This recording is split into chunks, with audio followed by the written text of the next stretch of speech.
Sculptural art and Gandhara school after the Mauryas. The post-Mouryan period saw the development of regional styles of sculpture.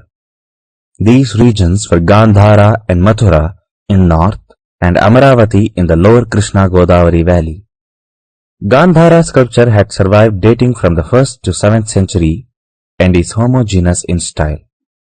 They were found in Jalalabad and Takshila, that is Takshashila. The chief patrons of the Gandhara art were Shakas and Kushanas.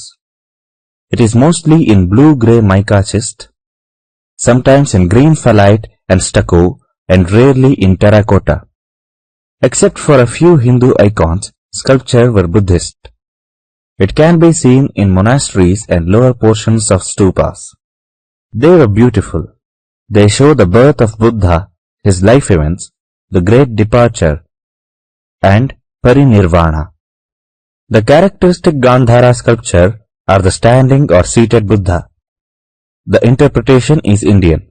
The seated Buddha is mostly cross-legged in the traditional Indian way. The hairstyles in and elongated ears are typical in Buddha's features. The Gandhara Buddha never wears earrings or ornaments of any sort in his elongated ears. The Gandhara Buddha is shown with hand gestures known as mudras. They are Abhaya, Dhyana, Dharmachakra and Bhumisparsha. Mathura School of Art. Mathura art originated in 2nd century BC and by 1st century AD it had become a major art school. During the Kushana period, in Mathura, the Brahmanical icon of Buddha called the Jina were invented. Jains produced the Sarvato Bhadrika, that is 4 standing Jinas back to back. Ancient Indian symbols like swastika and the twin fish were also used. The standing Buddhas of Mathura are over life-sized with very little depth, have wide shoulders, thin prominent breasts and deep navels. They were installed at Shravasti in Sarnath. They stand with their feet apart, with the lion or lotus between them. The right shoulder is bare, garment over the left arm, the left hand resting on hip, the right hand raised and palm outwards in Abhaya posture. Small seated Buddhas from Mathura were installed in Sanchi in Bengal and the northwest. The seated Buddhas from Mathura are most important than the standing ones because it has the Padmasana pose which have become widely used at present. There are attendants on his either side.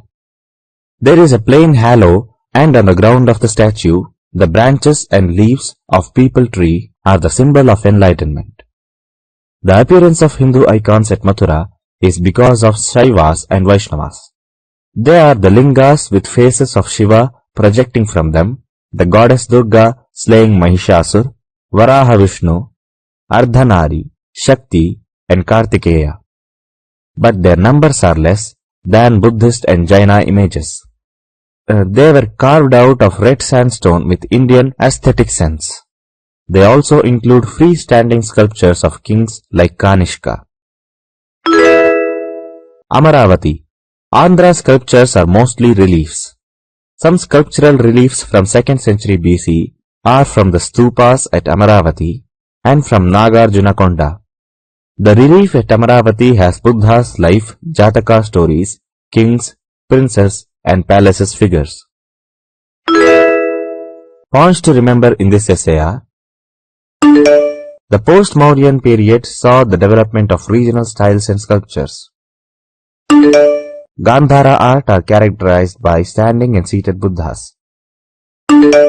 Mathura art propagated the seated Buddha. Mathura art characterized by influence of Shaiva and Vaishnava tradition.